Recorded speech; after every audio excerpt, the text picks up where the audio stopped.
Blog Talk Radio. Hello and greetings, everyone. This is the Psychic Inside Show. I am your host, Joelle, the Vibrarian, and I am here to elevate, enlighten, and empower you with information that I trust you will find helpful and very positive. We are here every Tuesday evening at 9 p.m. Eastern Standard Time on the Vibrary Radio Network, which is part of the Blog Talk Radio family. You can stream our episodes live and listen in through onliner on your computer or your phone, or you can call in to our show line, which is 646-668-8988. If you're listening on the line, if you have any questions at all for the guests of the evening or for myself, just press the 1 key to let me know you wish to come on the air, and I will definitely bring you on. As you know, sometimes we do offer psychic readings on the show from the guests that participate. However, this does not occur until the last segment of the show, so please wait until then to let me know you wish to come on, because sometimes it gets a little confusing as to what your question is about. We do have a Facebook community. I would love for you to join the Good Vibe Tribe, as I like to call them, on my Facebook page, which is The Vibrarian. That's V as in vibration, I-B-E as in energy, R-A-R-I-A-N. You can find us on Facebook. I'm always posting information that I find, links to articles and factoids and tips, as well as pictures, community announcements from around Facebook as well as locally. Of course, we've got all of our show broadcast schedules up on the Facebook page as well. I'm also on Instagram and Twitter. You can follow me on all of the social channels. On Instagram, of course, we're sharing those moments out in the wild that are uplifting. It could be a beautiful flower one day or a rainbow the next. You just never know. And you can follow me on Twitter and Instagram at The Vibrarian as well. Now, each week our shows on Tuesday is an interview-style show where I have different guests on each week who are all real-life psychics. And the purpose of this show is to share their stories because most of us are psychic, we just don't recognize it. And so by hearing about the journeys that the guests who have been on the show had, hopefully it resonates with you and you'll find a moment of resonance that makes you say, I always XYZ, but I never thought of it as being psychic, but maybe I am. So that's the whole purpose of this journey on our Tuesday show, is to share these stories with the purpose of uplifting you. Now, on Thursday evening is the Vibrarian Show. It's on the same Blog Talk Radio channel, same time, same phone number. This show is about subjects. I kind of think of it as a cross between the X-Files and Indiana Jones. I'm on a quest to unravel the mysteries of the world around us, and I have panels of guests who join me who find this stuff just as interesting as I do. So we've been talking about astral projection, dream symbols and interpretation. We're going to be talking about past lives, Akashic records, and just in general, we keep up to date on all the things that are happening in the 3D world as well as the 5D. We talk about it from week to week, so I would definitely invite you to come back and join us on Thursday evenings as well. All of our episodes from the radio shows are available on iTunes. You can subscribe, and you can also head to the Vibrary YouTube channel to catch a rebroadcast that you can stream offline after the episode goes over. Usually it's about a week or so after the show airs on Blog Talk Radio that I get it over to YouTube.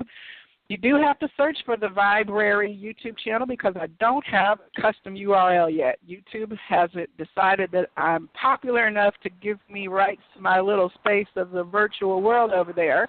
So if you would like, comment, and subscribe, it will help me get to that magic number where they'll allow me to do that.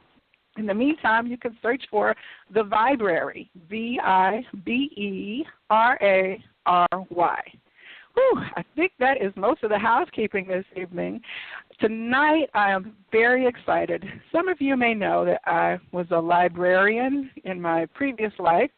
I didn't work in the public library. I did work in corporate and law library environments, but I've been a lifelong reader, and I love, as early as I could remember, bringing home a wagon full of books every day that I could and waiting for the bookmobile to come to my tiny little town to deliver information. So I immersed myself into the librarian, and I've started this talk show format, but I'm very much still love books.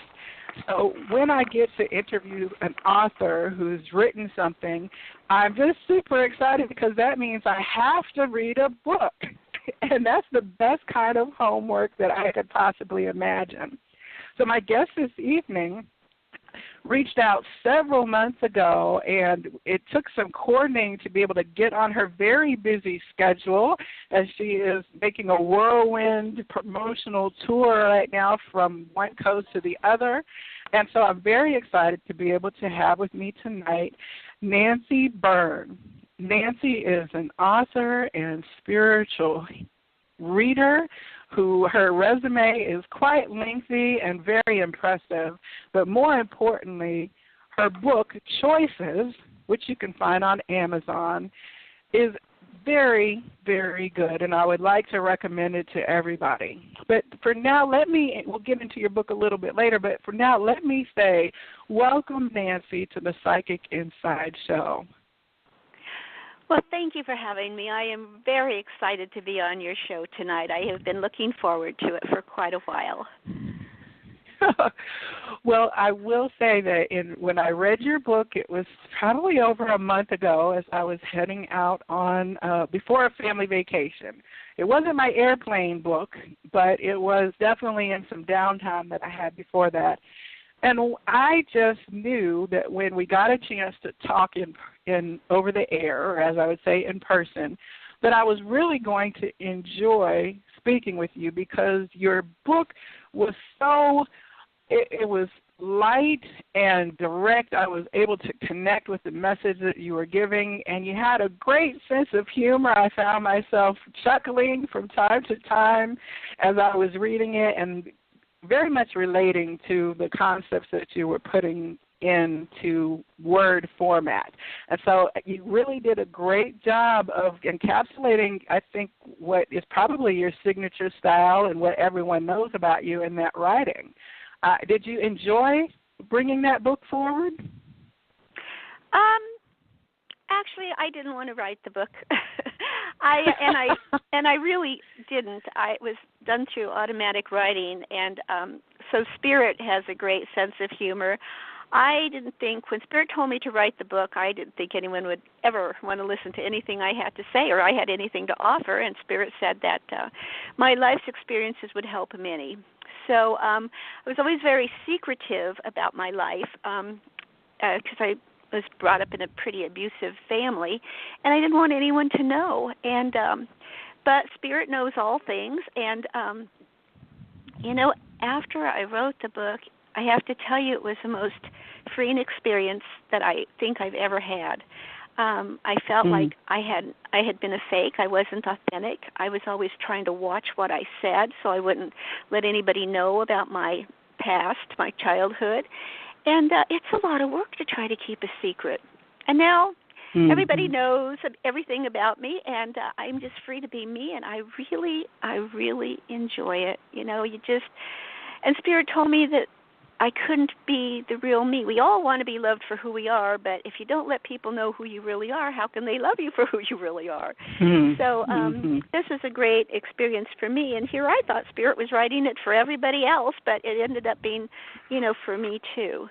And it really is, lighthearted and kind of, jovial, but it talks about some pretty heavy stuff, but I don't know that I could have really done that on my own. Well, it definitely, as you said, you did handle what obviously was a painful, I guess the whole title of the book is Choices, so how you chose to frame at this stage of your life, your early experiences reflected the choices that you made, because certainly some of the things that you shared could have been expressed with a completely different energy than what you did in the book. And so I'm sure that, I have a lot of questions, but so when you were young, you touched on stories even as young as like 1.5 years old that were actually quite traumatizing, I'm sure, to your feelings of safety and security as a child. Did you have any inkling of your psychic gifts and abilities in your early years as you were undergoing all of this, or did that emerge later? I think it probably wasn't until, I always had an imagination, and I, as a real little kid, I was, Jane of the Jungle and Annie Oakley. And, but when I was around 10 years old, I had an experience. I was just really, really more depressed than usual. And my dad had gone drinking again, and I snuck out of the house. We lived right across the street from the Catholic church. And I went over to the church and walked in the front door and walked up to the very front pew. And the church was totally dark, and except for 2 penance candles that were lit. And I knelt down on the pew, and I just started sobbing and sobbing and sobbing. And I was just begging God to please let me die. And my rationale was, there are so many people that want to live, and they die. And I want to die, and you're making me live, so why don't you let me die and let somebody that wants to live live? I mean, it made perfect sense to me. But at that point, I felt a hand on my shoulder, and I thought, oh, darn, it's the priest. He's going to take me home. My dad's going to beat me up for sneaking out of the house, And I turned around, and there was no one there.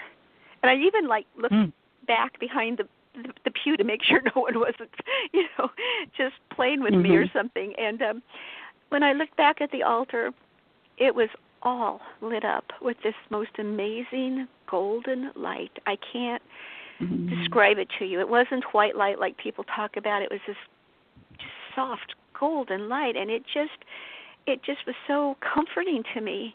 And at that moment, even as a kid, I felt so ashamed that I had been, the Spirit had given me this amazing gift of life, and I wanted to just throw it back in his face because it was just too hard. And I ran out of the church and went back home. And it's not like any miracles happened or my dad didn't change his behavior or nothing really changed, but I knew that somebody greater than my family, that there was somebody that loved me and cared enough about me to, let me feel its presence. And it just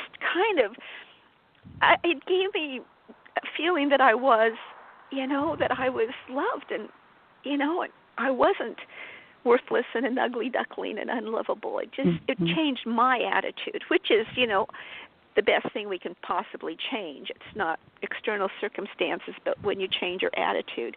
And then, and I think lots of times, when kids, for instance, have imaginary friends and stuff, it's their guardian angels or their spirit guides helping them navigate through life. And I think sometimes we as parents do a disservice to our kids by telling them that, they're too old to believe in this, or people are going to think they're crazy, or I think that, lots of us adults would do well to, to pay more attention to our spirit guides. We have, oh my gosh, if we knew, we have a whole entourage of angels and archangels and spirit guides and animal guides out there, and their only purpose, their one and only purpose, is to help us navigate through this life and to help us to have happy, fulfilled, healthy, prosperous lives. Spirit didn't put us on this earth to make us miserable.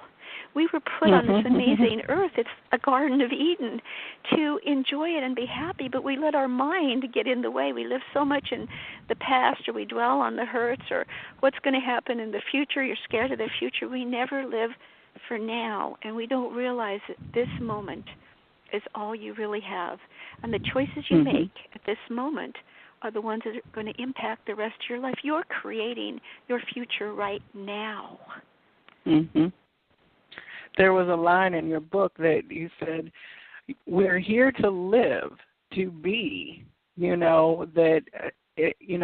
I've heard the theory of Earth School, which it very much resonates with me, that we are here to learn lessons of what it is to be human. But you also mentioned in your book that the beauty of being human, to have the ability to love and to experience 3D flesh inhabitation, that this is to be more joyous in our learning than what it may typically be for people, which is the struggle, oh my goodness, release me from this obligation of this terrible kind of low density vibration. And that, all of the spiritual realm is celebrating with us and helping us live this amazing opportunity that we are receiving. That is so true. That is so true. If we would just realize, and you know what? We have all been given such tremendous gifts, and we're all given different gifts, but it's like having a GPS inside of us. We have all the answers inside of us. And that magic pill that we keep reaching out for, that we think is external, it's in us. We have all the answers within us, and we don't even realize it. And I'm beginning to sound like a broken record when I say this, but honestly, I promise you this is true. We can perform miracles, and I know this for a fact.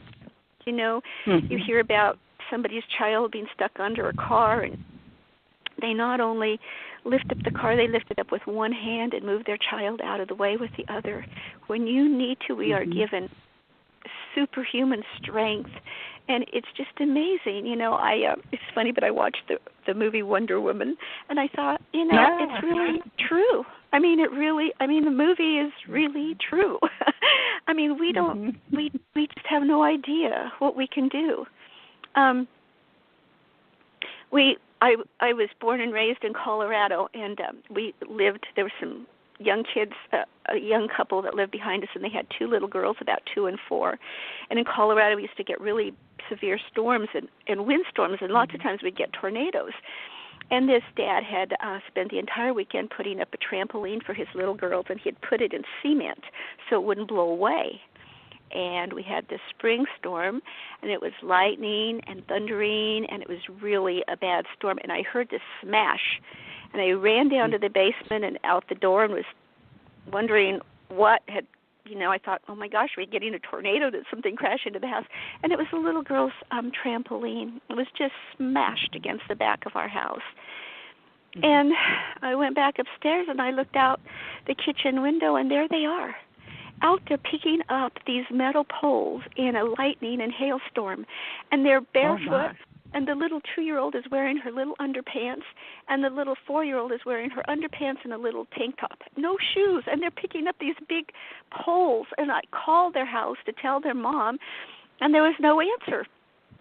So I got in the car, and I drove over there, and I said, what are you doing outside in this storm? Get in the house now. And the little girl's like, she's putting her hand on her hip, and she's going, oh, our trampoline, my daddy's going to be sad. And she was going to take care of her trampoline. And I'm like, where is your mom? And the older girl said, she's visiting Connie. She'll be back. And I said, I want you to get in the house now. You should not be out in this storm. And they weren't about to budge, so I said, I will pick up the poles. Please go in the house, and don't come out again until your mom gets here. So they begrudgingly went in, and I picked up really most of the poles, but there were just a few little tiny ones. And I got home, and I was drenched, and it started hailing. Huge hailstones, like the size of a baseball. And within just a matter of seconds, it seemed like, it was just, our deck was covered, with about a foot of hailstones. And I looked out, and there are those little girls again, picking up the poles of their trampoline. And I screamed. didn't think about it. I screamed at the top of my voice, and I held out my finger, and I said, I command you to stop this storm now. And it stopped. And I was like, it's going to start up again right away. And it didn't. And then I'm like, oh, my God, who am I to command the hand of God? I'm like, I respectfully thank you for stopping this storm. Thank you, And Spirit said, who are you not to command the hand of God, Nancy? You are the hand of God. And we all are. And we, why would we feel guilty when we help somebody else and think that God is going to punish us because we did something to help somebody? Or we think it's, some psychics think that you can help other people or energy healers, but you're not supposed to help yourself. We were given this body as a gift, and it is our obligation to take care of it and to nurture it and to cherish it and to value it for the amazing, miraculous gift that it is. And the book about choices is also about choosing. The one message that I want to get through to people is to learn to love yourself and to listen to your own inner guidance and not the mindless chatter of everyone else. We listen to what our friends say, to what, the government is saying, to what, religion teaches us, to dogma, and we don't listen to Almighty and God, the only one that has all the answers and loves us unconditionally. And that even happened, with the book. I wrote the book in probably just a few weeks. Spirit told me to write it. I went out and sat under my cottonwood tree with my 2 dogs and my cats, and I raised bees at the time. And it just flowed. It just was like, somebody dictating to me. And I finished the book, and my husband was like, oh, my God, you write so much better than you speak. And I'm like, that's because I didn't write the book. And so I met a girlfriend who was a PhD psychologist, and she had written a best-selling book, and we met for drinks, and I was telling her that I'd never written a book before. I didn't know how to publish it. I had no idea. Spirit had told me to write it, so I wrote it, and now I didn't know what to do, and blah, blah, blah, blah, blah. And she said, oh, my God, she said, Nancy, I would never write another book. It is an exercise in futility. She said, you have to do all the marketing yourself. It's horrible. And you can't do it all yourself. And she said, plus it costs about $65,000 to publish the book. And I was like, $65,000. Oh, my God, that's a deal breaker. And so I put the book on the shelf. And, instead of Spirit told me to write the book, obviously, because I was supposed to write the book. And then I listened to another human being that doesn't understand that Spirit can do anything. I don't need $65,000. I don't need somebody to, who's going to, take up my cause, because Spirit is. Spirit wants the message to get out there. And so finally one morning I woke up and Spirit said, Nancy, if you want me to help you get the book published, you've got to finish writing it. And I had like half a chapter, and I went out and finished it, and I found a publisher, and it just worked out. And how long ago did you publish the book? Now, I know that I picked up a copy on Amazon. I think it was 2015 was the date on the copy I got, but I don't know if that was the first publishing. Yes, that was. And then everything just, I can't tell you. It just, I was a featured author at the Louise Hay I Can Do It conference in Colorado, and people stood in line for over an hour to get a copy of my book, and they ran out. I felt so bad, and it was just an amazing experience. But one thing that I learned from that is, I was a new author, and I really hadn't written a book before, and anybody, people, lots of people write books. But we're always looking for some guru to worship or to look up to instead of Spirit. We always want, to think that somebody else has the answers, that we can sit at their feet or whatever. And it was really kind of disconcerting that when people came up, they wanted to, like, they're reaching out and trying to touch you, and oh my God, I can't. How, I've always wanted to write a book. I just, and how did you do it? And oh my gosh, and I tell everybody, if you have a desire in your heart, that's a desire that Spirit put in your heart. And you're also given every single thing you need to fulfill that desire. So just don't doubt. If you really, really want to do something, just do it. Ask Spirit to help you. Ask. A Spirit told me that lots of times I don't have because I don't ask, and all of my spirit guides and stuff are just walking around bored because I don't contact them or, talk to them or make use of the resources that I have. And so Spirit kind of showed me this vision one time, and I use it quite a bit, but, Spirit sees the big picture, the whole picture. Spirit knows everything, and we don't. It's like we look through, the world through blinders. And so say, how, some people, how does somebody wants to find true love and they can't find it and blah, blah, blah. They go to a foreign country and they turn a corner and they bump into somebody that ends up being the love of their life. They couldn't orchestrate that if they tried, but Spirit can. And so Spirit showed me that if somebody wanted to be like a singer, an opera star or something, they don't really have the money to do it. They don't know anybody, to help promote them. But Spirit, nothing is impossible for Spirit. Nothing is too hard. Spirit can do everything, and Spirit wants to do everything for you.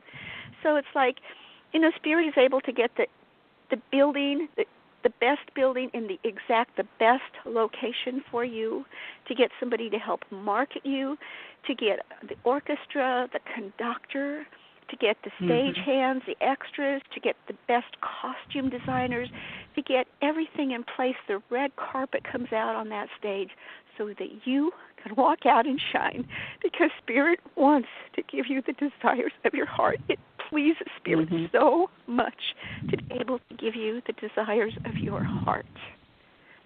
And we need to be grateful for everything that we have. It takes just as much energy to focus on negativity than on being positive. And Spirit told me, Nancy, you can't have fear and trust at the same time. They don't go together. You have to choose one. And that's always been, I guess, a huge problem for me. I've been so fear-based my entire life. I'm scared of everything, and that's another story in itself of how we moved. We live on Whidbey Island. It is paradise. It is the most beautiful place I have ever seen in my entire life. And we've been to Maui because my grandson lives to Maui, but this is, everybody says it's just a magical place, and everybody wants to come here, but once people are here, no one ever wants to leave. It's just paradise. And when I wrote the book, I was seeing a massage therapist, and she said, why don't you and your husband come and visit me? I have a vacation home. We have a vacation home on Whidbey Island, and I will have a book signing for you. Oh, my God, the bells went off in my head, and I was thinking, book signing? Oh, my gosh, she's going to have a book signing for me. People are going to buy my book. And so I went home and I mentioned it to Phil, and he said, it didn't register island, I guess I was thinking we've gone to Maui, but we fly, we're not in the water or anything. And so I told Phil, and he said, he's heard it was beautiful. He'd never been here. He's really, really well-traveled, but I'm not. But he said he's been to Seattle, and, he kind of liked it. And but they say that Whidbey Island has some sort of a rain shield or something, so we don't get all the cold and we don't get all the storms that other places get. So he said, we've got the vacation time and we'll just go. So we got tickets 3 days before we were supposed to come. She called and she said, Nancy, I am really sorry. She said that I can't have a book signing for you. She said, Matt is getting transferred. We've got to get our house in Parker ready for sale because we're going to be moving to Whidbey Island permanently. She said, but I just love your energy. I love your energy. She said, we don't have to be there. Just come and get the key, and I'll give you the code, the combination code, and just stay there. And I I was really bummed, I was just disappointed in spirit. And I told Phil, I said, I just wanted to cancel it. And he said, the tickets are non-refundable, Nancy. He said, let's just go and just, we've got the time off. Let's just go and enjoy it, And so when we drove to the ferry, I almost had a full-blown panic attack. I don't like to be, I like to stick my toes in water, but I don't want to be on it. I don't want to be over it, and I don't want to be in it. And I was like, no, honey, I'm not getting on that boat. No, Phil, no, let's drive. And he said, it's an island, Nancy. You have to take the boat. And I'm like, I'm not going. And he said, we don't have reservations anyplace else. He said, it's tourist season. I don't really know if we can even get a room in Seattle. Or he said, it's a short ferry ride. Please, I know you can do this. So we got on the ferry, and my fingernail marks are still in the upholstery of that car. And then we got here, and I ruined the whole vacation for myself because I was being negative. I was upset with Spirit. I felt like he let me down. He tricked me, I was thinking, oh, my God, I'm going to drown on this island. And, I wrote your book, and I'm trying to do everything you tell me to do. And, and here I am on this island. And I basically spent the whole time at her house, just sitting there on the deck watching the deer. I didn't want to go anywhere or do anything because I was really upset. And so when we got home, the first thing I did was I wrote an automatic writing, and I said to Spirit, and I said, you're Almighty God. You know everything. Why did you have Michelle invite me to Whidbey Island when you knew she wasn't going to have a book signing for me? And Spirit wrote back and said, I had Michelle invite you to the island because you're going to be moving there. And I said, bet me. There is no way. I mean, my God, I'm not crazy. And but then, and Phil and I laughed about it, and then I started having these dreams about the island, and I don't even remember seeing, the whole island. I was just, holed up in Michelle's house, and so I had this one dream where I was swimming underwater, way under the ocean, and looking at all the corals and all the beautiful things, and I was swimming with a great white shark and a little blowfish, and I could breathe. And I was like, oh my God, I can breathe underwater. And I woke up, and it was just such a neat, sensation that I could breathe underwater. And then I had another dream where I was in a swimming pool. I thought I was in the swimming pool, but I'd actually jumped in the ocean, but I thought I was in the swimming pool, and so I was swimming and splashing around and everything, and all of a sudden I realized I was in the ocean, and I panicked, and I started flailing around, and I thought I was going to drown, and then all of a sudden I was back in the swimming pool, and I was okay, and I thought, it's me, I can swim. It's just the difference is I let fear take over. So I did another automatic writing, and I asked Spirit, I don't understand. I'm usually spot on. I thought you said you wanted me to move to Whidbey Island, and I know that's not, going to happen. So was it just that I was traumatized by going there? And Spirit wrote back and said, Nancy, you still need to learn to let go, and you need to learn to trust. You will flourish on the island, and our book will flourish there. And I want you to be there by the end of the summer. And he said it was the end of June when we had come the first time. So I told Phil, and he said, we can't leave all this. Our animals love it here. We had a small farm, with acreage. And he said, I'm not leaving. And I said, and I can't believe I said this, but I said, I'm learning to trust in God and not in man, and I'm going to go. And he said, really? You would go without me? And I said, yeah, I would.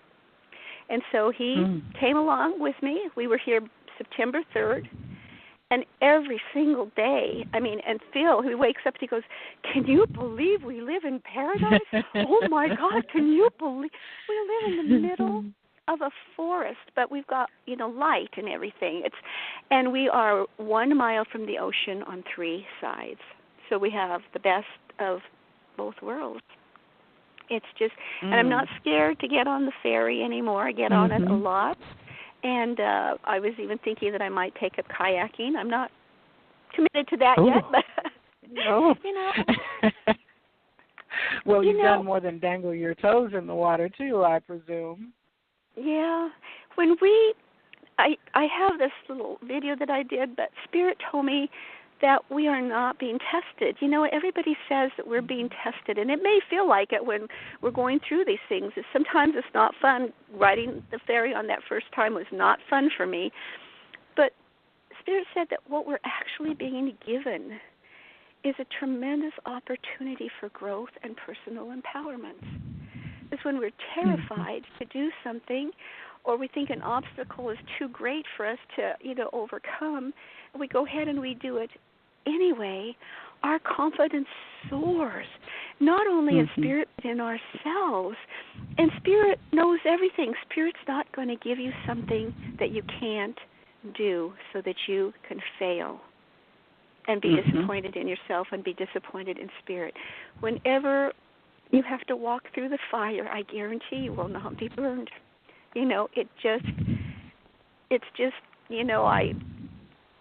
There's just too many things that have happened in my life that I was terrified of and I didn't think I could do, and they worked out perfectly for me, perfectly.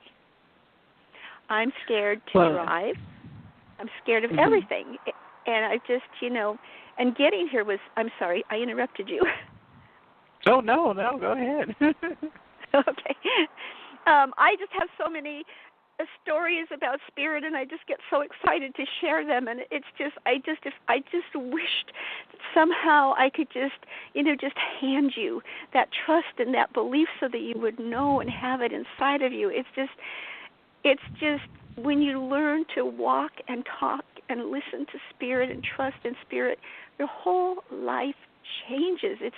It's a miracle, But when we, after we decided we were going to move and everything, we had our, possessions put into these 2 trucks, and we rented this RV so that our 4 cats and our dog could come with us and we could be together the whole way. And my little grandson was driving my Jeep. And so we had 3 days to be here to meet the moving vans. And we were 2 days out on the road. We had to be here the next day. And my little grandson called. Little grandson, he was obviously old enough to drive, but he'll always be 3 years old to me. And he said, Grandma, I am so tired. He said, can you please drive your Jeep and let me get in the RV and just take a nap? So we pulled over to a rest stop. And I got in the car, and Braxton got in the RV, and I told Phil, I said, don't leave without me. Wait until I put on my seatbelt. I've got to put on my sunglasses. I have to adjust the mirrors. Don't leave without me, okay? And he said, okay. And he took off. Oh, my God. And I tried to call him on my cell phone. I didn't have any coverage. I tried to put the address in the Garmin, and it was set up for Colorado, and I'm basically electronically illiterate. And so I thought, oh, my God, he'll never even know I'm not behind him, So I got out there, and I got on the highway, and I was so scared. Cars were just swishing by really fast. And I was trying to catch them so that I could see where I was going. I had no idea where we were going. And I couldn't find them, and I was driving 75 miles an hour, and cars were passing me like I was standing still. And so then I have night blindness. And about 3.5 hours later, it starts getting dark. And I was having a little bit of trouble seeing. And I'm like, oh, my gosh, surely they've got to catch up with me sooner. I've got to catch up with them or whatever. Surely he realizes I'm not behind him. And then it started raining. And it wasn't just raining, it was like a torrential downpour. The windshield wipers on my car were going back and forth so fast I could barely see out of them, and I still couldn't see with the rain, and it was dark. And then we came to this place where it was like curves, and I couldn't really see, but I was hugging the mountain, and I could tell cars were on the other side of me, and I was really thinking, oh my God, I hope I don't end up crashing down, or, just I was going like 20 miles an hour, and people were honking at me. And then we came to a construction zone, and they had these flashing red lights, which further blinded me. And I was like, I'm already moving to your damn island. Why are you doing this to me? And nothing. Spirit didn't say a word to me. I just felt like he deserted me, and I was so terrified. And I was thinking about, oh my God. And I know this sounds really kind of like hysterical, but I was thinking about, when Jesus was on the cross and he asked to please let this cup pass him, or when he was, and I thought, that God has deserted me. What did I do? Did I get prideful? What happened? And then Phil drove up alongside of me, and he said, what are you doing? He said, you were driving like a bat out of hell. We've been trying to catch you for 2 hours. And so I was so scared I didn't even see them waiting for me. And I said, I have to go to the bathroom, and I need gas. So, of course, he didn't tell me to get in the RV. He said, follow him, and I went to the bathroom, and we got gas in the car, and I was really upset with him for leaving me. I was even upset with my poor grandson for being tired. I was really upset with myself for being a wimp, and I was furious with Spirit. I wasn't happy at all. And that night, Braxton and Phil slept in a hotel room, and I stayed in the RV. I just wanted to be away from people that, I can't rely on, and my animals love me, and I wanted to just be with my animals. And then next morning when I woke up, Spirit said, Nancy, look what you just did. And I'm thinking, I don't even know if I want to talk to you. Where were you last night? And Spirit goes, you just drove through Seattle under the most adverse conditions possible, and you did it. Think what you could do on a bright, sunshiny day, Nancy. And I thought, that's right. I drove, and it was horrible. I couldn't even see half of the time, and the Spirit was there with me the whole time. Even when I'm telling the story, I say we came to a construction zone. It was, but I felt like I was all alone. And I have been to Seattle now by myself and driven. I don't still like it a lot, but, I know I can do it. It's interesting as you share your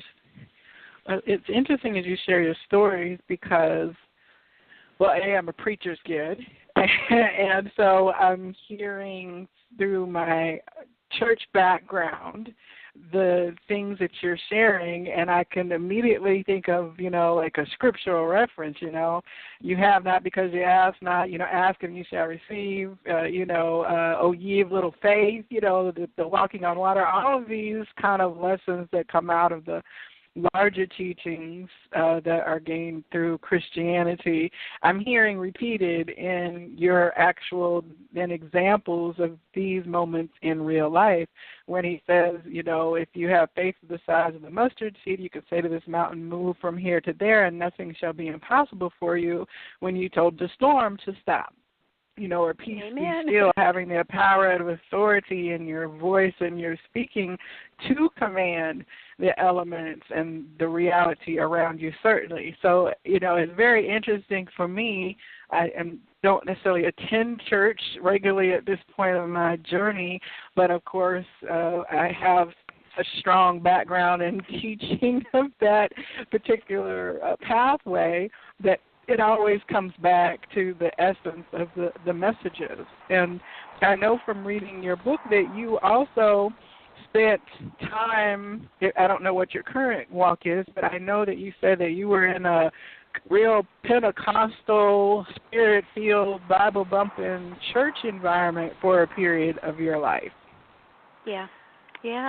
And, I think that's when we used to prophesy all the time, and it was just natural. It was just normal. That's how you help each other. If you get a message for someone, we would tell them, and it was okay. But then when you step out of that church atmosphere, people think it's not right to do that. I've had so many people tell me, aren't you afraid you're going to go to hell?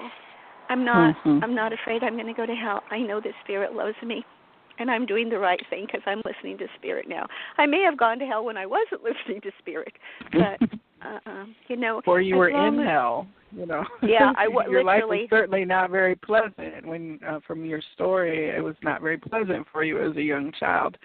But it's interesting because one of my main things that's kind of moved me out from an institutional practice of being in church was that a lot of fear and separation from Spirit in order to channel it through, say, a church leader or external person who is then acting as your guidance system rather than your own internal guidance system was the prevalent kind of teaching or doctrine that I came to understand in my younger years as a United Methodist.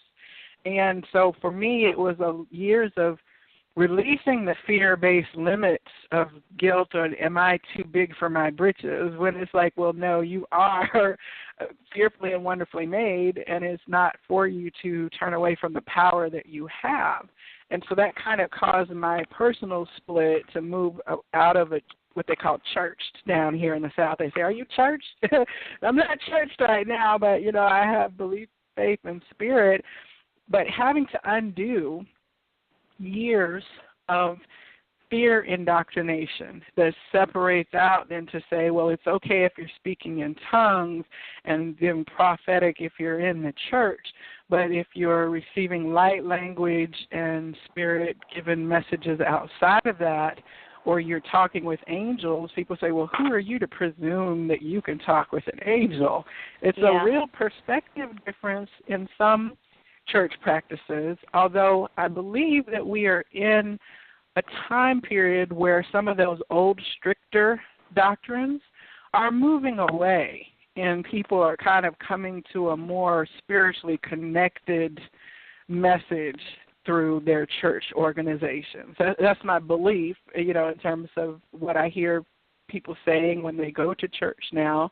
Are you still in a quote-unquote church environment, or did you have to, I guess they would say, fall out of fellowship? Did you fall out of fellowship as you kind of came into reliance on your inner guidance?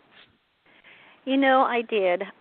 I just pulled out. I didn't want anything to do with religion at all. I knew I had Almighty God, I had Spirit, and I just felt like we put too much stock into other people instead of Spirit. And lots of times, and I wrote about that in the book where we go to church, one day a week or maybe, Spirit gives us our lives.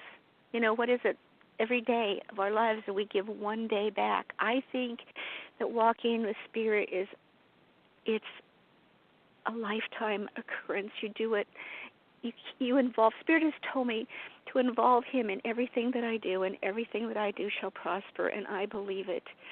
And I just felt like, we sometimes we get caught up in churches and we want to fit in. I was a Sunday school teacher, and and every time the church doors were open, we were expected to be there, and we cleaned the pastor's wife's house, and we did all this stuff, and we cooked in the kitchen, and I just didn't want anything to do. I mean, don't ever say never, because I thought I would never, ever, ever go to church again.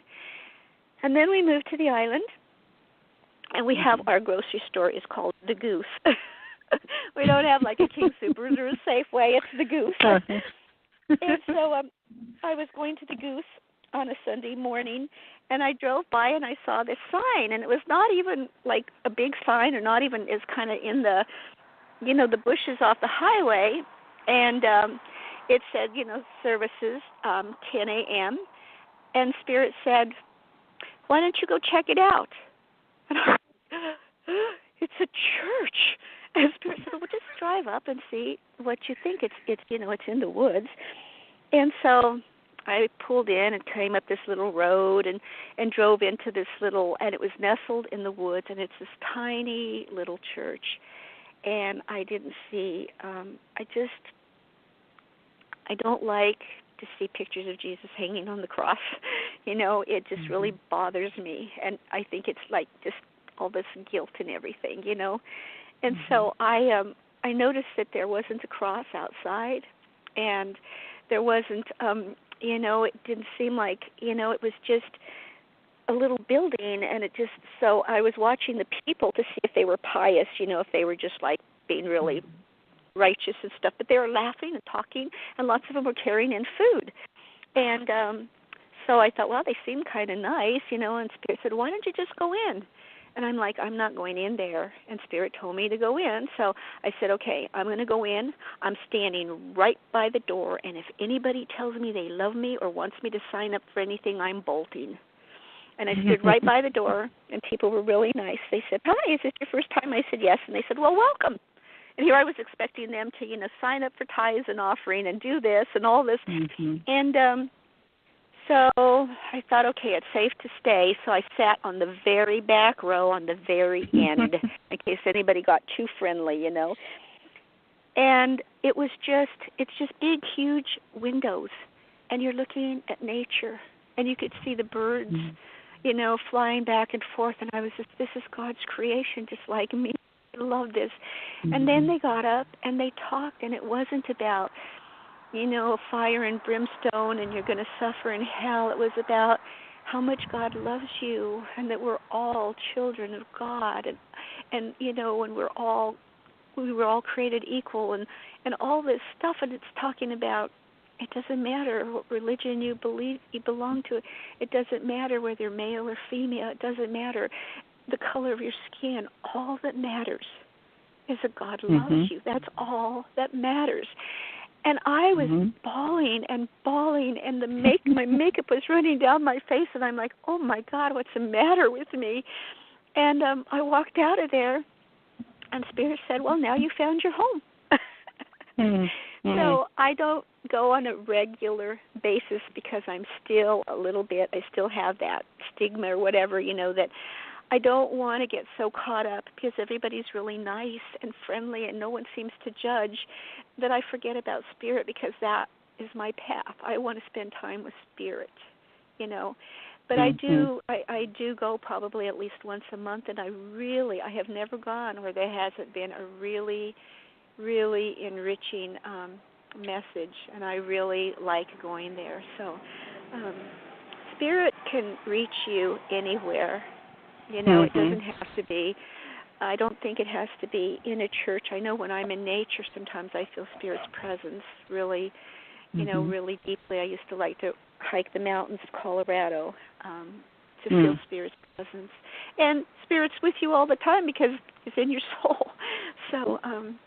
So yeah, I think, sometimes we get so caught up with if somebody's not doing things exactly the same way that we're doing it, then they're lost or they're on the wrong path.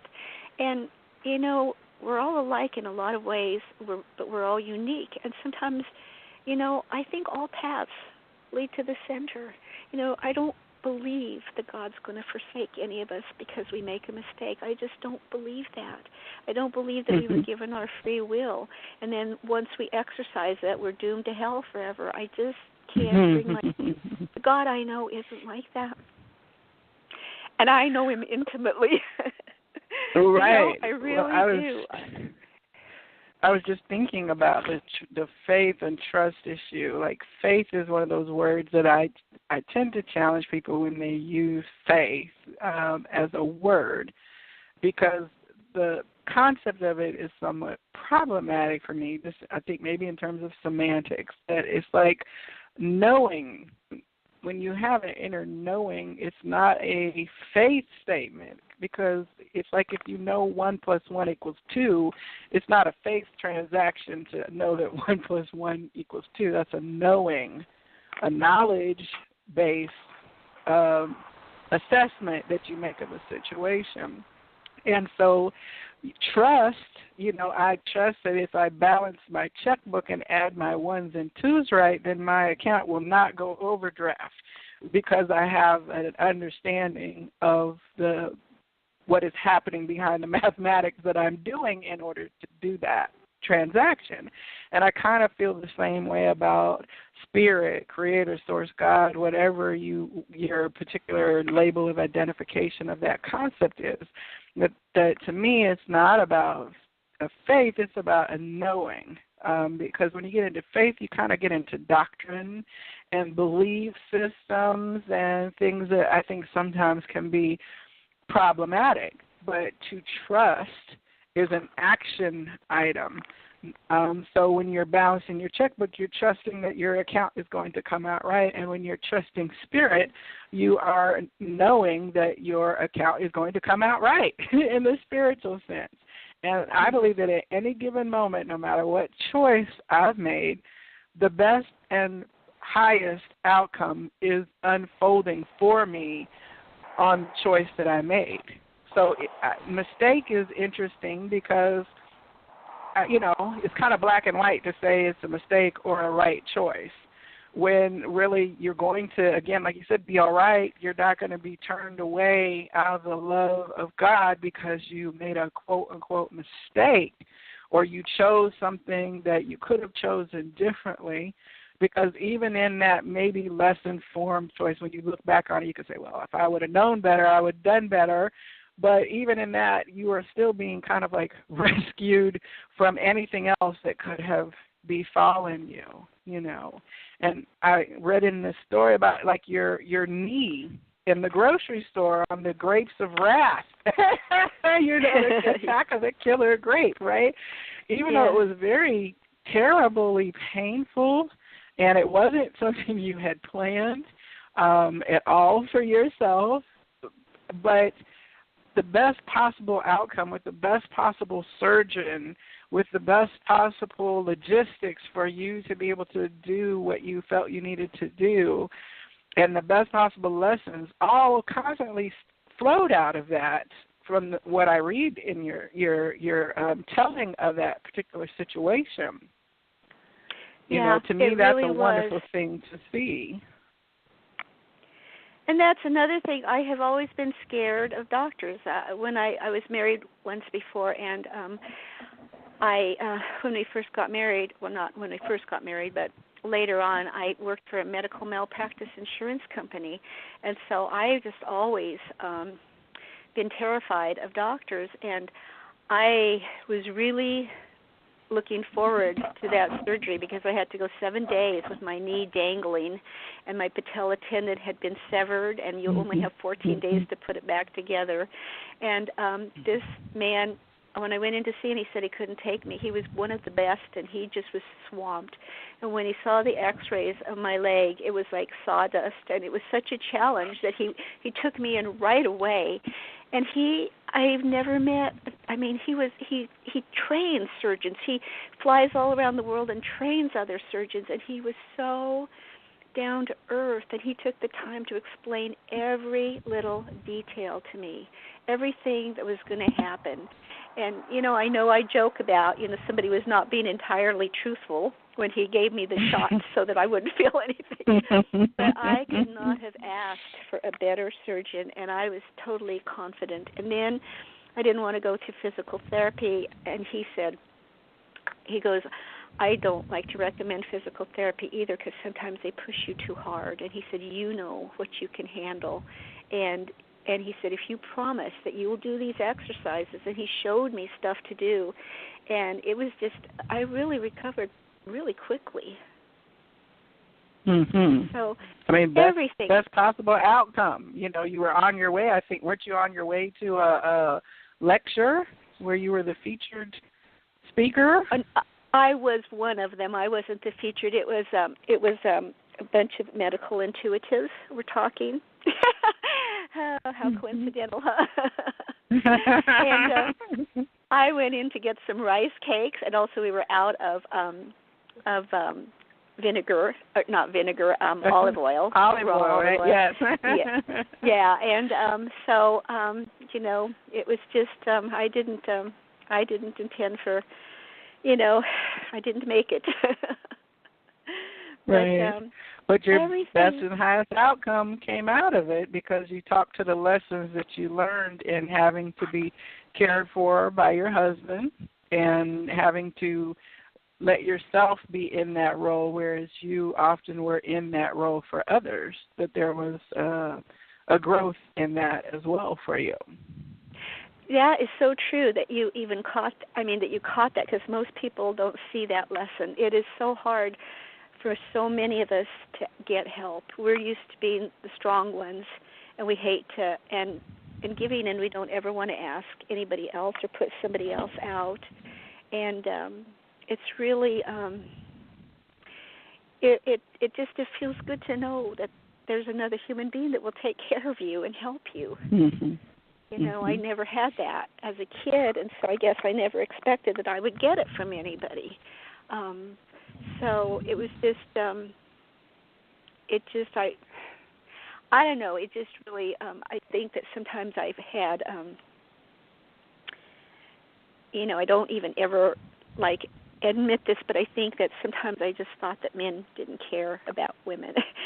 And I am really learning that is not true. There's some amazing, amazing human beings out there that are male, in all walks of life. And I have had really, been honored to meet so many of them. And it's my whole, lots of the values we have and the beliefs we have, they're not even ours.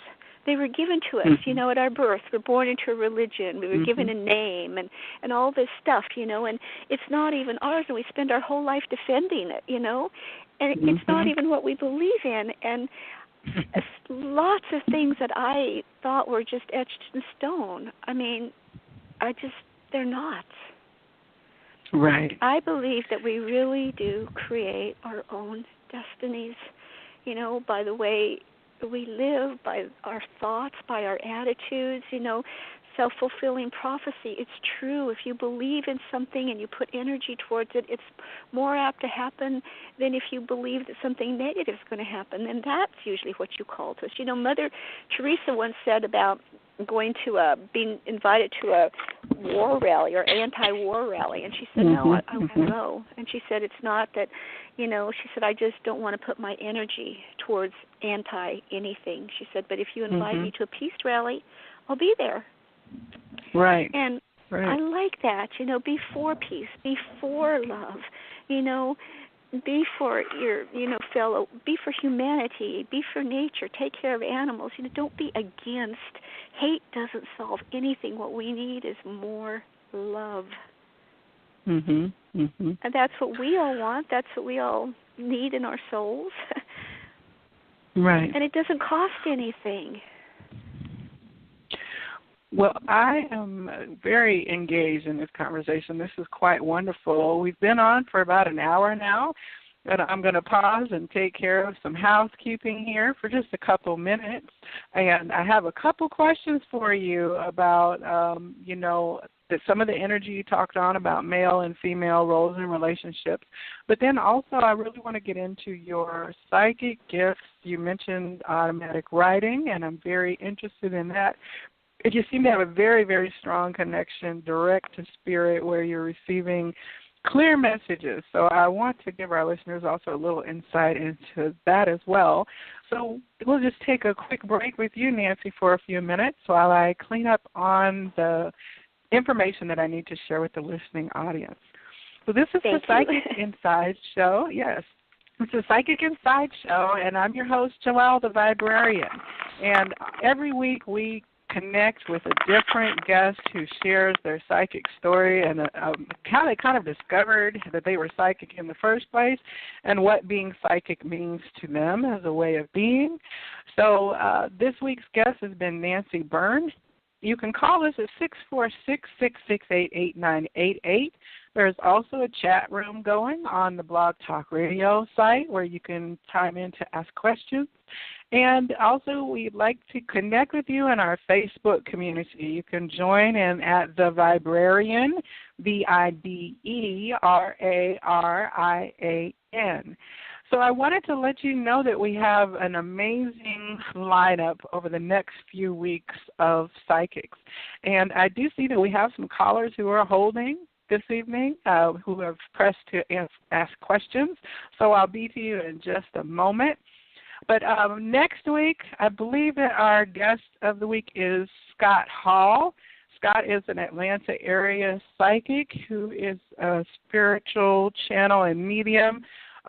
Scott actually is very interesting because he works with an extraterrestrial energy in his sessions, and I've been following his blog for a while and also had a reading with him that was quite interesting, and so I'm really excited to have him on the show to learn more about his particular unique journey and gifts.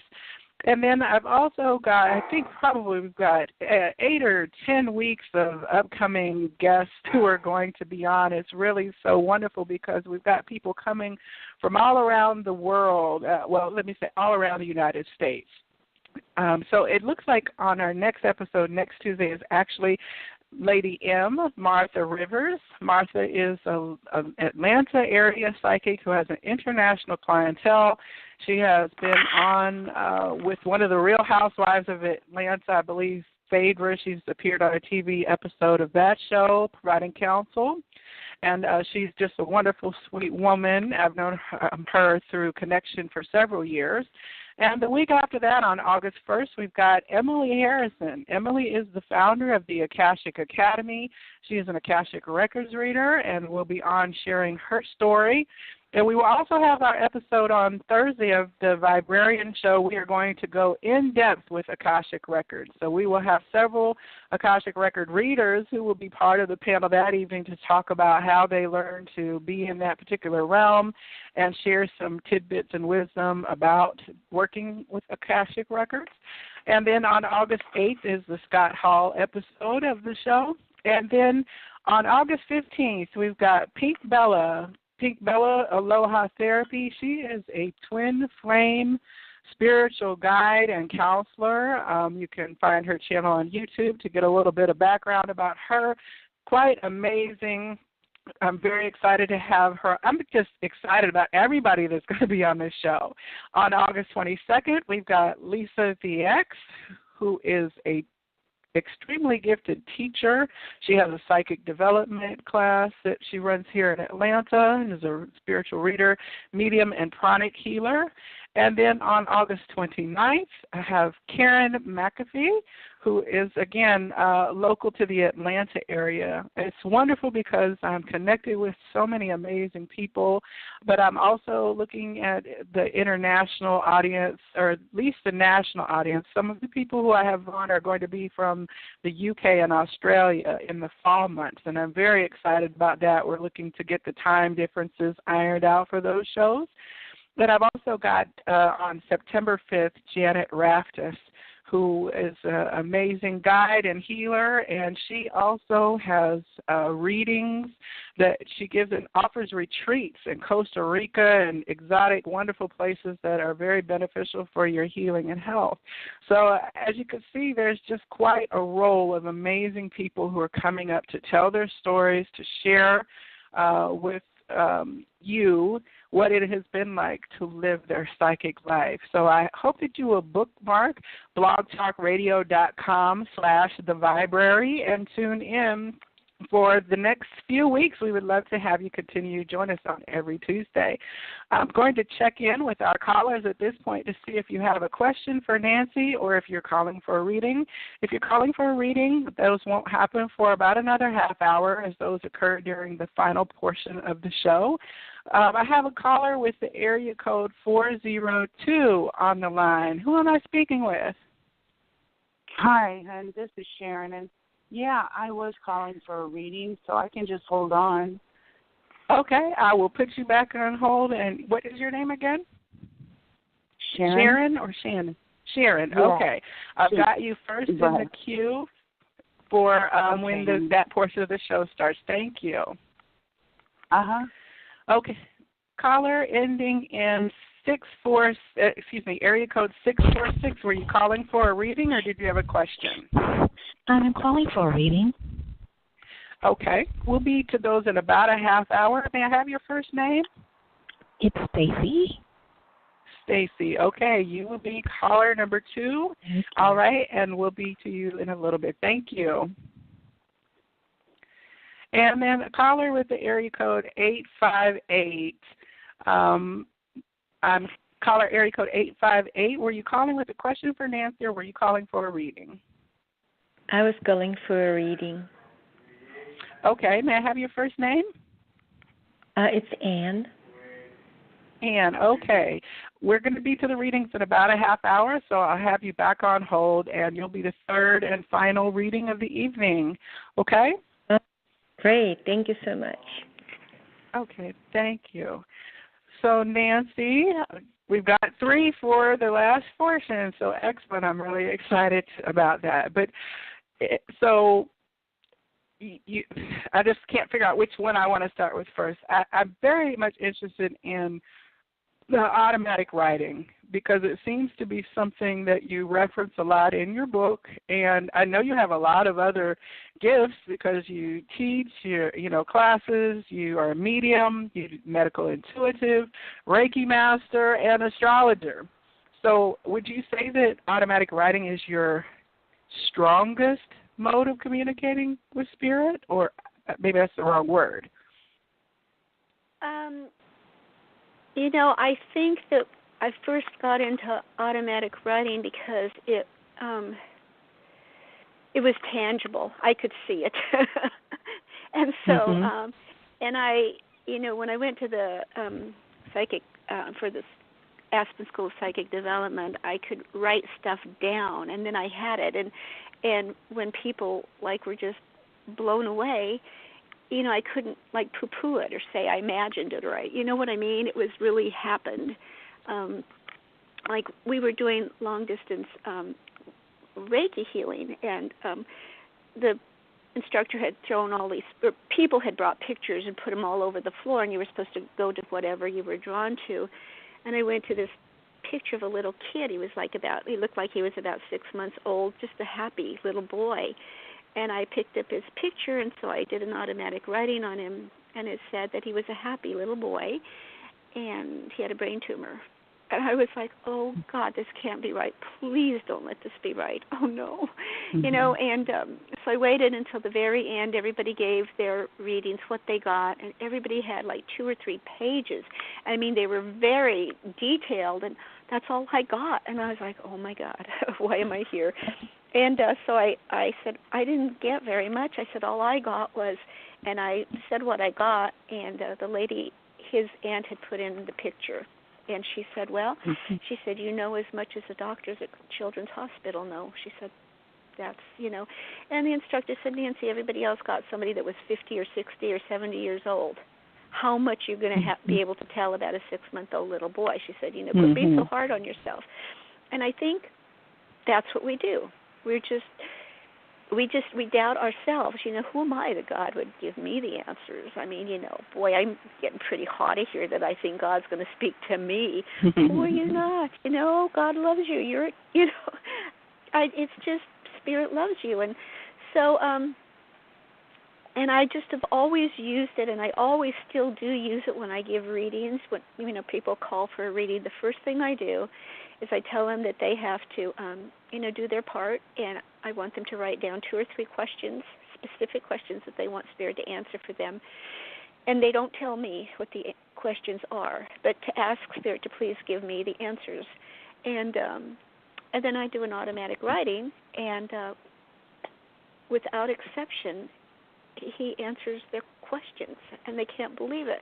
But then that gets it out of the way, and it opens up then their faith too. The Spirit wants to give them the answers, and then they feel freer to ask questions, But and I never wanted to do readings like, say, on the radio or any place else of theirs where you just do it, because I thought, oh my gosh, but I can't write it down, and what if I can't, But Spirit said, your job is to show up, and I will tell you what to say. And so it's another lesson in letting go, and trusting. And so I guess maybe it was kind of a crutch to begin with, and I just feel like I prefer to do that. I really, I have a lot of faith in astrology. I think it's just so accurate and detailed, and it gives you so much information. And since I kind of subscribe to the, kind of like before we were even born, our souls knew the lessons we needed to learn. Astrology tells you so much about that, like, past lives or, and I never, you have to take a course to learn how to grade the Myers-Briggs, but I administered it a lot. And, it's a really good personality tool, but it's the astrology talks about your north node, and your north node is a lesson you need to learn in this lifetime. And it's really amazing how accurate it is.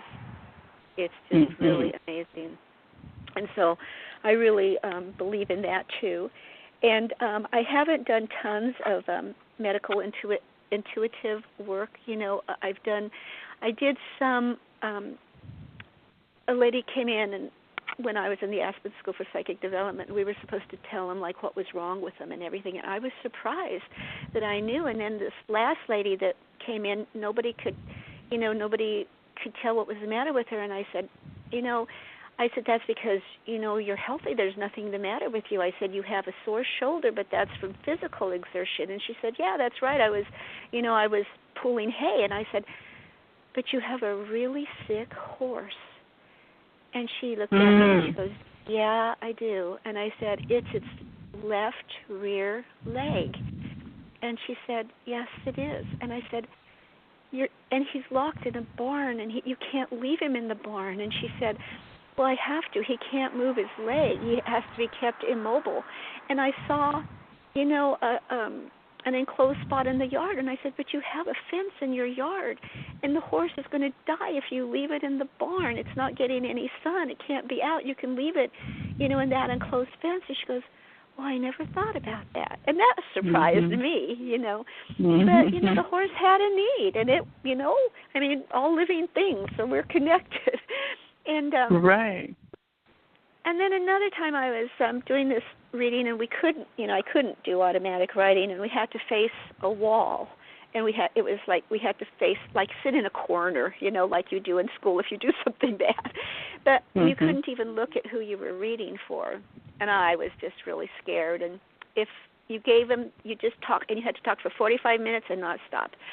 And if it was a yes, if what you were saying was correct, they tapped you on your shoulder once. If it was wrong, they tapped you twice.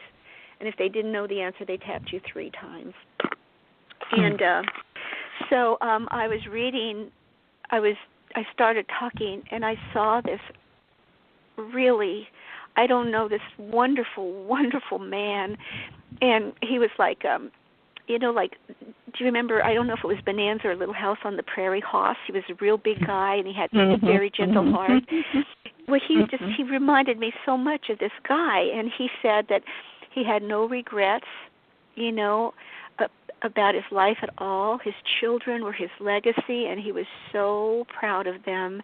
He said he was a little concerned about his middle child, but it wasn't anything serious. She just wasn't living up to her potential. And he just loved his wife. He adored his wife. And her hair looked like Albert Einstein's. I mean, she was so... she walked to the beat of her own drummer, and some people thought she was crazy, but she just knew who she was, and she didn't care what other people thought, And I was just describing all the stuff that he was telling me, and tears were pouring down my face, and when it was over, I looked at the instructor and I said, how could I be crying over somebody I don't even know and that's dead? I never met this man. And he said, because, Nancy, you connected to this man's soul, and that's what you can do. We can help reach other people and help other people when they want answers and they have questions. And I turned around, and the girl, it was a lady, and she was crying too. Both of our makeup was smattered all over our face, and she said, that was my grandpa. And she said everything was accurate. Everything was perfect. And so that, I think sometimes we do things to build up our confidence, not because we really need to do them, because we all have gifts. We all do. It's just that we don't believe that we do or that we're worthy to have them. And, it's just when you get to a point, I hope this doesn't sound cold or anything, but when you finally get to a point where you're not worried about people liking you or accepting you because you have Almighty God, and so you want to do your best for people, but it doesn't matter if they like you or not because God loves you. You're able to just do things. I sometimes I think that this one lady's following me around from show to show because the last 3 shows, I swear it's the same lady.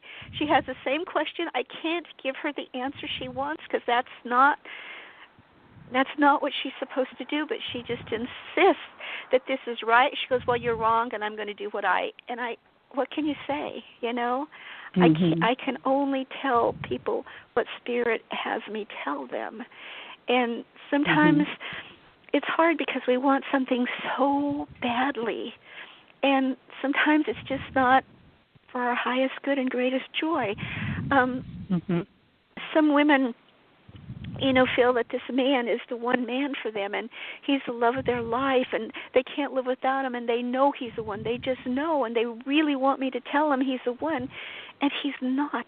This man is married, has 3 kids, never shows up when they're supposed to meet, I mean, that's not, they're the ones that have to pay to fly around the world and meet him, and then he doesn't even show up, and he doesn't call, and that's not the one for them. And if they were with him, they would collapse into the relationship. They would give up their jobs. They would give up everything, and this man would eventually leave them anyway. But we all think we have the answers, and sometimes we just don't. So automatic writing, I'm sorry, that was a long answer to your question, but I just always, it's been the first tool that I used, and so I kind of stick with it. But actually I'm claircognizant, which means that you just know. And it's kind of scary because I say stuff and I'm like, how did I know that? But so far it's been right. And when I worked for a police department, I was a victim's advocate, and there was this lady that came in, and she was just a tiny little lady. We had several contacts, run-ins with her husband. He was like 6'4", and he would get in bar fights. He would get drunk and be in bar fights, and one time he sent 6 of our officers to the hospital, this one man, before they could subdue him. And she came in, and she's this tiny little thing, and she said, I came to you because people say I can trust you and you care about people. And she said, I think my husband broke my neck. And I'm like, oh, my God, I'll get an ambulance. And she's like, no, you can't. You can't write a police report. And I said, I have to. That's my job. And she said, he's told me that if I report him, he will kill me and he will kill our 2 daughters. I'm like, oh, my God. And I'm trying to, tell her that, she needs to leave him. And she goes, it would bring dishonor to my family. And I'm like, well, then can't you move in with your family? She goes, that would bring dishonor to my family. And so I took her in my car to the hospital. And when they put her on the stretcher, she was holding my hand. We were holding each other's hands. And I saw her lying on the steps of this house, and one leg was on the top step and the other leg was on the bottom. And she was lying in a puddle of blood. And I just looked away from her. I thought, oh, my God, I can't get too attached to her. She's going to die. And she knew. She knew exactly. She let go of my hand, and she thanked me. She said, you have been like a sister to me. And she said, you're the only one that's ever showed me any kindness. And 6 weeks later, that's how we found her.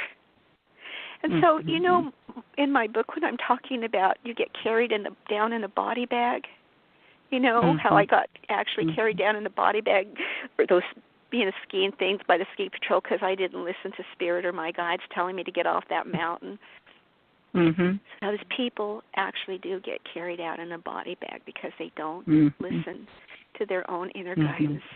She could have left and trusted the Spirit was giving her the right answers, or but she wanted to protect her children, and instead she was dead. Her husband was going to be in prison. Her kids were going to go into foster care, and at least they would have had a mom, you know. There were resources, and it just but I can't judge anybody, because you know what? I've been there where I just thought my life was a mess and there was no hope and nobody loved me, and I was just doomed to a life of misery.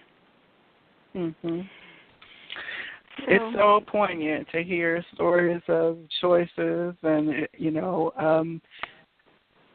that when people think there is no option, that they are trapped in their circumstance and are not able to see around it. And when you're gifted with a seeing then that sees maybe a little bit farther, and it could be just a friend who's not calling themselves psychic, but certainly feels like they can give you advice and how to trust that you can escape or you can have a better day for yourself. That's a very hard kind of lesson to learn. And I'm not saying that spirit teaches it, but, Earth school can be harsh, and the conditions here are pretty harsh and severe over all the consequences of some things being that we're in a 3D reality, that we have flesh and bone and gravity and things to take into account as we choose to live our lives, I always think about those poor little turtles who try to, they're hatched and then they have to make it to open water, and there are any number of things that can happen to them before they get to open water. And then when they get to the open water, there's any number of things that can happen to them before they make it to adulthood.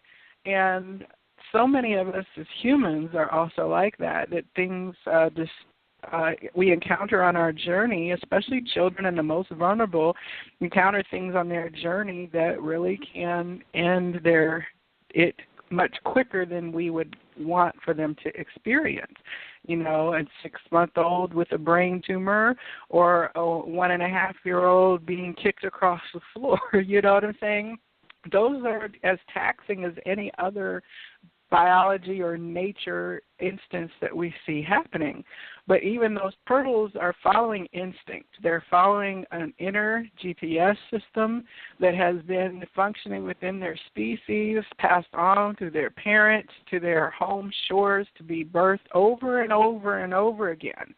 And so it's kind of comforting to know that, okay, we do have an inner GPS that we can turn on and scramble for safety when we're given the nudge to do so, or the inclination to do so, and that will then help us succeed and grow to a healthy, thriving adulthood, then where we can teach and protect those then who we birth or who we then guide to trust more so in their own. We can raise children who trust their inner guidance, and we pass on that wisdom of our nature and our experience, so that hopefully theirs is not as harsh and punishing as ours was, And I think that's one of the beautiful things you talk quite a bit in your book about, children, and of course your perspective talks to your childhood experiences, that you were able to succeed in spite of and move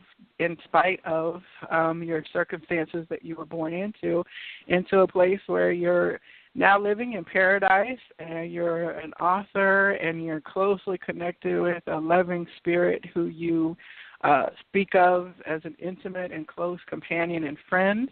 And you help people every day look at their choices, both through your interactions with them in real time and also through your book.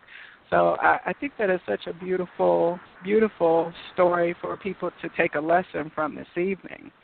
And we are getting to the last half hour of the show, and I have now 4 callers, the previous 3 and 1 additional. So I do want to go ahead and start with the readings portion of the show, Nancy. Do you have any kind of guidelines for the callers? We do usually ask for just a single question in the interest of time. Do you have any other things that you would like to share with the callers who will be receiving a reading before I bring the first person, Sharon, on the line? I don't, but could I just say one more thing? Yes, before absolutely. I was just thinking, for some reason, when you were talking, when we were elders in the church, I took Bible college, and I remember there was a part where I was reading about Moses, and, God promised to save the people, and Moses is just praying and praying and praying and praying. God, you promised to save your people. Here we are, the mountains, the Red Sea is before us, and, the armies are bearing down on us, and you promised to save your people. Please save your people. And he was just, sincere and heartfelt and wanted God's help and was just imploring God. And God said, Moses, quit praying and start walking. And, it wasn't until his foot touched the bottom or touched the water that it parted. At that moment, it parted. And so, I am just blown away. I have to pause you for a second. I'm blown away because not even 2 hours ago, I was giving a reading to a client, and the energy of Moses came forth in the cards that I was using. And that's actually the first time that Moses came through in that particular deck. And the message was him. It was him standing at the edge of the sea with his foot on the shore as the water's parting from beside it. And the message was to take charge, to take action now going forward. That is so, I love when Spirit Isn't that, I don't know why I brought that up, but yeah. But it's true. We've already been given everything, and if I wrote you a check for $1 million, it does not do any good unless you take it to the bank and cash it or deposit it. We've been given blank checks for our lives. We need to do something. We need to take action, and it's just vital. We have to do our part. That must have been a message for me personally. Thank you for that. That was quite a timely piece of wisdom for me personally. So thank you, Spirit. Thank you for pausing to bring that particular aspect out. Thank you. Sorry, I love it when the plan comes together. I know. Spirit has a divine plan, right? Well, okay, so we have Sharon, who I'm going to bring on. Did you have any guidelines for the callers before we begin this segment? No, but I would like to just give, mini readings and not like full-blown, full-blown reading. We do ask that the callers have just a single question, and if you have like a follow-up to something that Nancy provides, then certainly for clarification. But if you can keep it to a particular single subject, that would be wonderful, because we do have a few minutes left, and we have about 4 callers to get through. And so the first caller is Sharon. Sharon, thank you for listening into the show this evening. Welcome to the Psychic Inside Show. You have a question for Nancy. Yeah, hi, Nancy. Hi, Sharon. Thanks. I'm so enthralled with what you're saying. It's really hard for me to pick one question. I guess I want to know, because there's so much going on, but God knows what that is, and I wondered if there was any, special, any message he wants me to have.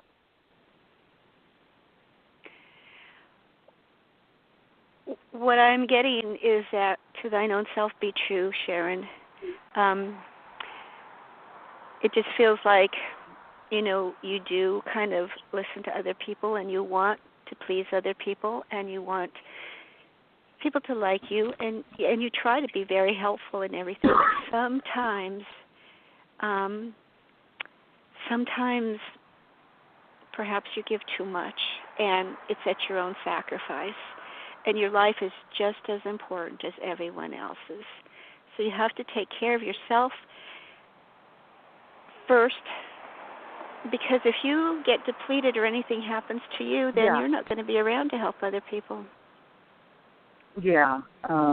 I've tried that, but I can't do it on my own. So, I can't make the doctors fix me or the different things. I guess I'm having difficulty in getting any help from anyone. I don't know. Do you see any direction, anybody that out there that might help me?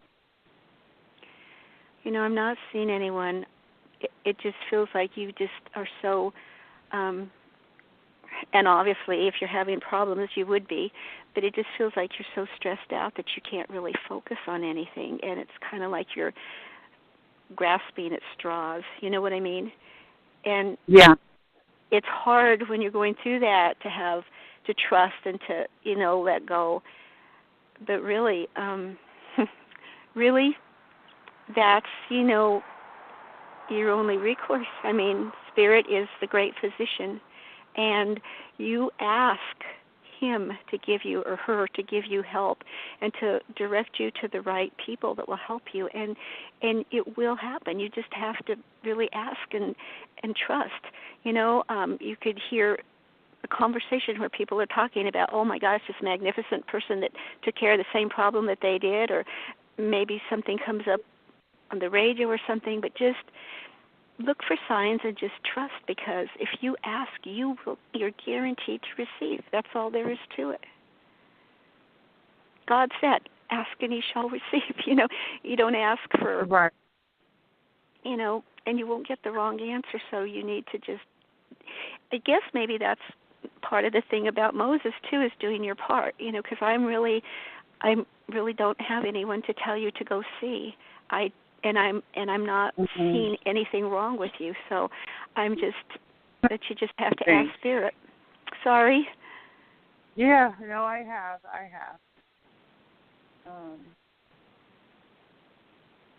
It's there's somebody that lives around me that's been trying to, drive me out of my house. They're killing animals. I don't know if you pick up anything on that. What I get is that you need to focus on what you're doing and not on what anybody else is doing. People do a lot of things that aren't right, and we want to, they shouldn't, or we don't think it's right, but that's where they're at in their life. Well, I mean, they killed my cat. It's my cat. They broke in my house, and they took Cat, and they smashed her head in. And then they kill animals and leave them at my door. So it's directed to me. Well, have you contacted the police? Yes. And they're not doing anything? Right. And do you know who these people are? I know it's somebody that's real close, but I don't know who it is. It's just so hard to imagine anybody that could do that kind of thing. It's just like that husband you were talking about.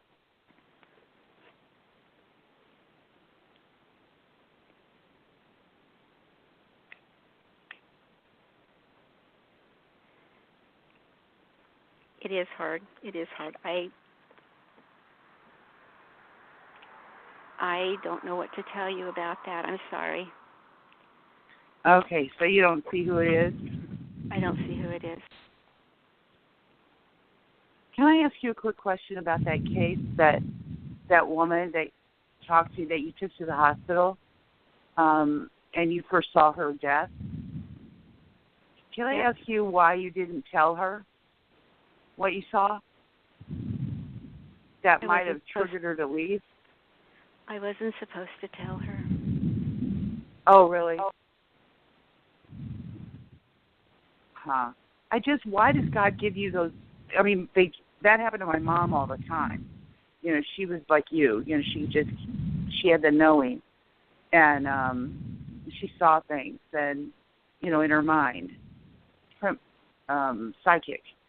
And I used to tell her, well, then you just pray about it, if it's somebody that you know. But I mean, why would God show you that if there wasn't any reason for it? I don't know. Maybe so that I could talk about it on a radio show someday. I have no idea. Oh. But if I would have... Okay.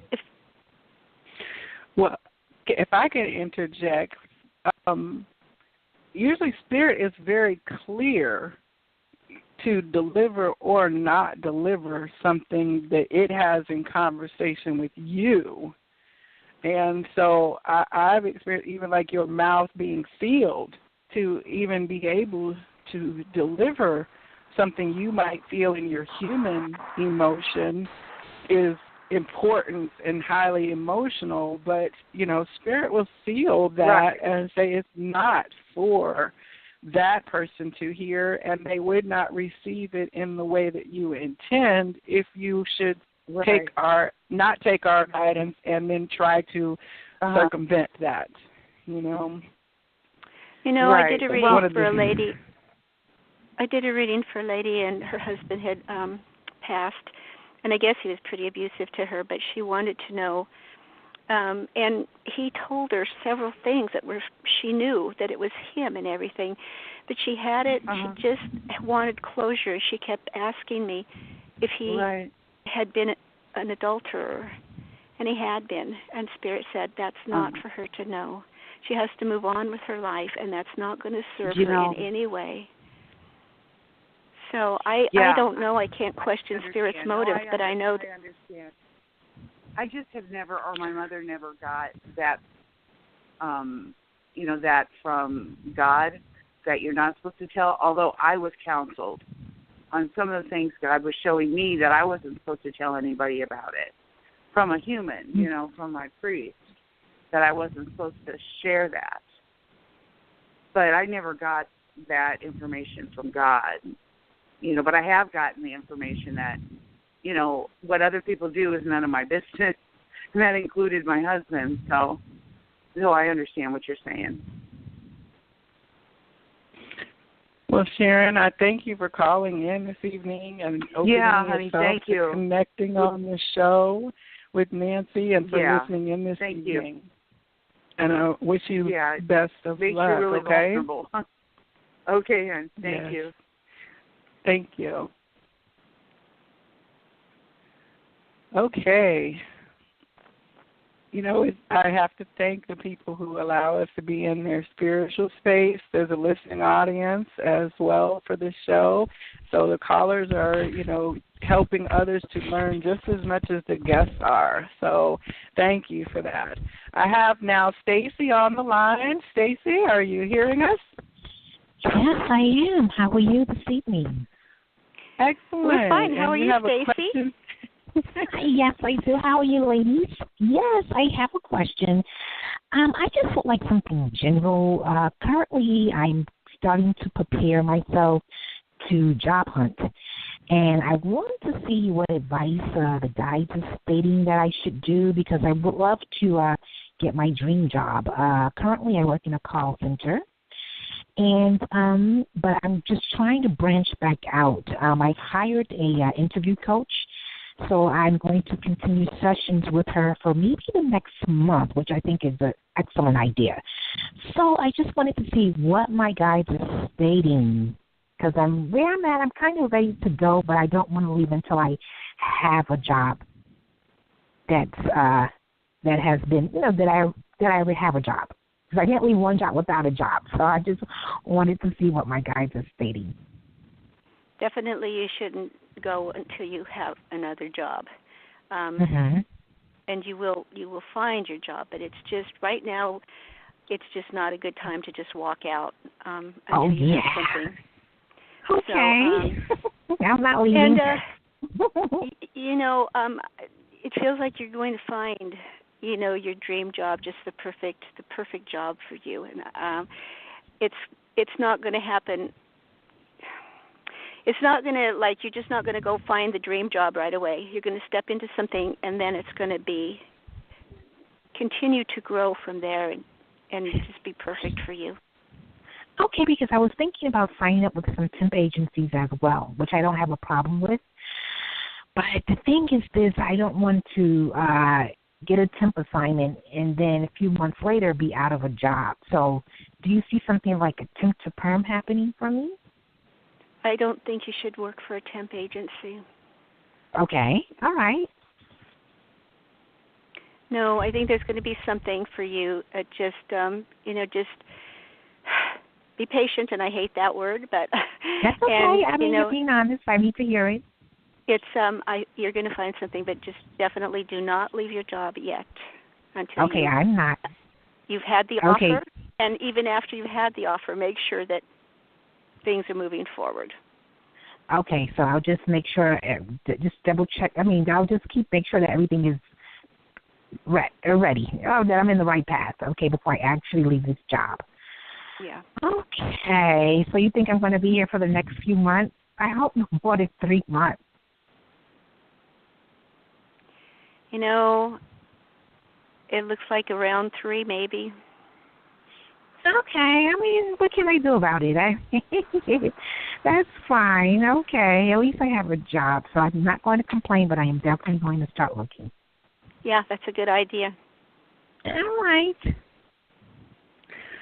Well, Stacy, thank you for listening in and calling in with your question this evening. All right. Thank you. Bye-bye. All right, bye-bye. What a cheerful caller, huh? I like that. I know. Well, I was going to say, interview coach, I never thought of that before. That's an interesting piece of learning there, because I think about resume writers, but an interview coach. So that's a good little aspect to make sure that you're ready to present yourself in the best way possible, not just on paper, but in personal presentation. So I'm glad to hear about that. Thank you, Stacy. And also, another thing for Stacy I'm sorry, but for Stacy is to.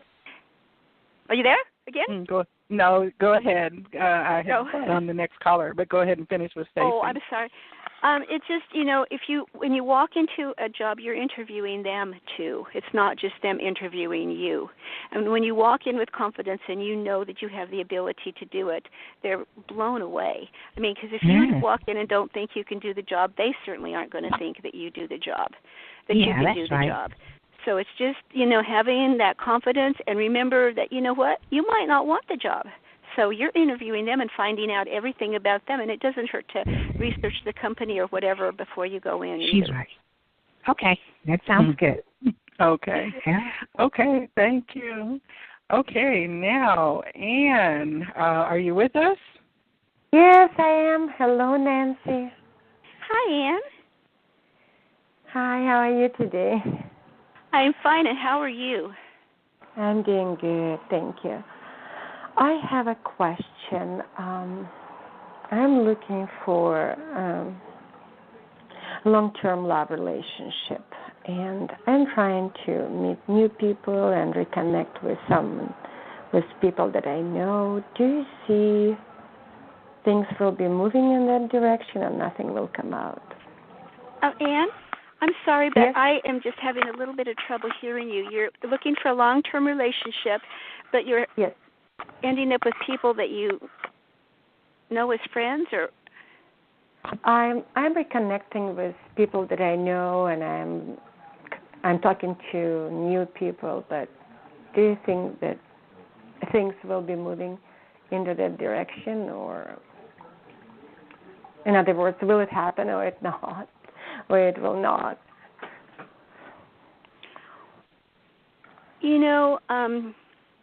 There's a book. I don't know who wrote it, but it's called Calling in the One. And I did that after I divorced my husband. And I just feel like Spirit's mentioning this for you, but it is a really, really amazing book because you write down all the qualities that you're looking for, and you have to be very specific, everything that you really want, what is most important to you. I mean, somebody might think that somebody with a lot of money is the most important, but would you want to be with somebody with a lot of money that doesn't really love you or treat you right? And so write down every single thing that is important to you in order of priority, and then write down everything that you're not willing to tolerate, that you just can't handle in your life, and put it in another column. And I did this, and it really surprised me because when I divorced my husband, I never wanted to see another man in my life. And then all of a sudden, I just felt like I didn't want to spend the rest of my life alone anymore, and I read this book. And I did it, and I married my husband. And 2 years ago, I found the piece of paper that I had written, and he meets all the criteria for what I wanted, and none of the criteria for what doesn't have any of the traits that I didn't want. And I just, every night, I would put this piece of paper under my pillow and ask Spirit to please send me the right one. And it got to a point where I could actually feel him. And I remember one time I turned the corner and I said, I can feel you, but I don't know where you're at. Where are you? But when the time is right, synchronicity, if it's premature, it won't happen. If I would have met my husband 5 years ago or 4 years sooner, I wouldn't have probably been able to stand him because we were at both different places in our life. Now he's a perfect one for me. So that's just a suggestion, because what the book really is pointing out to you, that we all want things in other people, but what are we willing to give to? You know, we have to be willing to give the same thing that we require, because everyone in a relationship looks for somebody who's going to please them and take care of them and give them what they want, but we never think that they're a human being too, and we also have to provide and give them things too. And then we get in a relationship, especially it seems like once you get married, we set about trying to change that person, and no one has the right to change another person. So you make it very, very clear that you know what you want and what you don't want, and don't settle for anything less, because you get what you're willing to settle for. And I think if you do that... Yes, but I just wanted to ask, what is your psychic feeling? Because I went through my portion of disappointments already. And I did have a list. But, yeah, I know about this list. Thank you so much again. I think if you do this and really trust, you're going to find somebody, but you have to make sure that you're ready.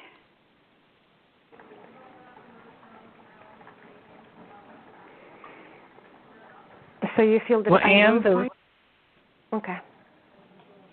Oh. Do you have any time frame how soon this will happen? Because, you know, life goes on and I'm not getting any younger. I realize that. It's going to happen, you know, as soon as you start getting ready. So if you want it to happen sooner, you need to start working on yourself first. There's a lot of disappointments, and sometimes we set up obstacles, and sometimes we push away what we need the most. And you need to make sure that your heart is right and that you enter a relationship for the right reasons, you know, not just so that you won't be lonely. Okay. Thank you.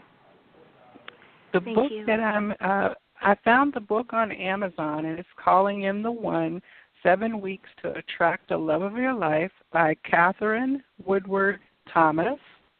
And the website for that is callinginyoursoulpartner.com.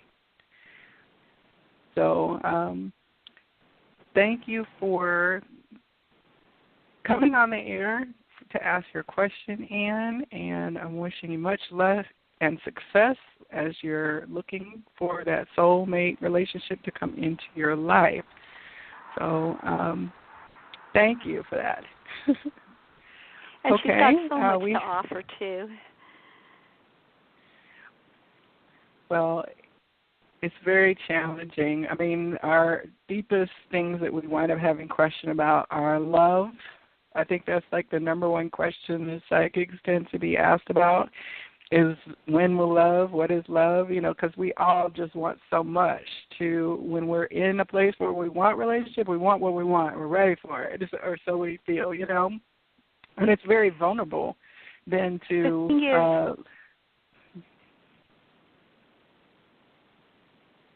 The thing is, you have to enter into a relationship in strength, not in need and weakness, as it never works out. Mm-hmm. You know, you enter in as a human being, aware of your needs, aware of, who you are and what you want and what you expect and what, and then you're strong and you're willing to give back. It's any relationship is reciprocal. And sometimes we don't look at the whole picture. We just want someone to come in like a knight in shining armor and save us. And you know what? It's not going to happen. Well, we do have 2 more callers on the line. We've got I'm going to extend the show a little bit so that we can go ahead and get the last 2 callers. I actually have to go at 8. Oh, okay. Okay. Well, let me go very quickly because I did have a caller. 707 is your area code. Would you welcome to the Psychic Inside Show. Do you have a question very quickly for Nancy? Yes. Hi, Nancy. Hi. I see that you're a medical intuitive. Are you picking up anything health-wise around me? And the reason Am I why picking I'm up? asking, Go ahead. anything health-wise. The reason why I'm asking is because the people around me are sick, and some of them are leaving the planet. So I just want to see what you see around me. No such luck. You're healthy. You might have a few things that, but it's nothing bad because you're not going to be leaving the planet. You need to stick around because you have a purpose. Okay, so nothing major going on. I don't see anything major. Okay, because I cough sometimes. My throat is I'm aware of that, and I'm like, maybe it's just allergies or something.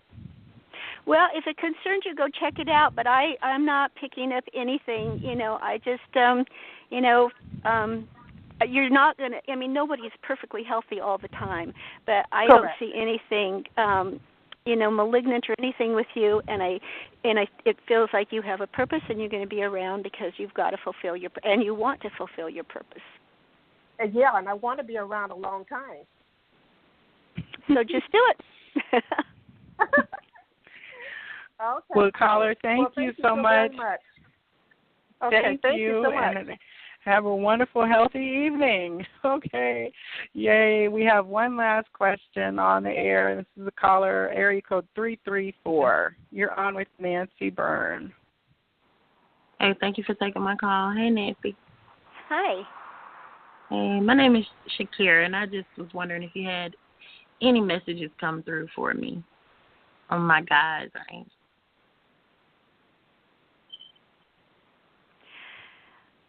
Shakira, it just feels like you're kind of not floundering, but you're kind of feeling lost, and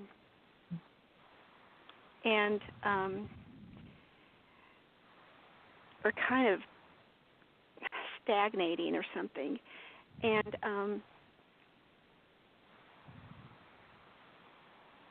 it's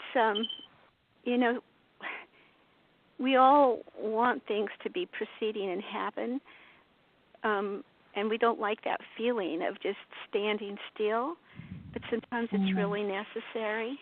I know that we have to go shortly, but one time I was so frustrated I just felt like I was in this plexiglass room and I'm banging my head against the wall and I couldn't get out of it, and I was just standing still, and it had been going on for quite a while.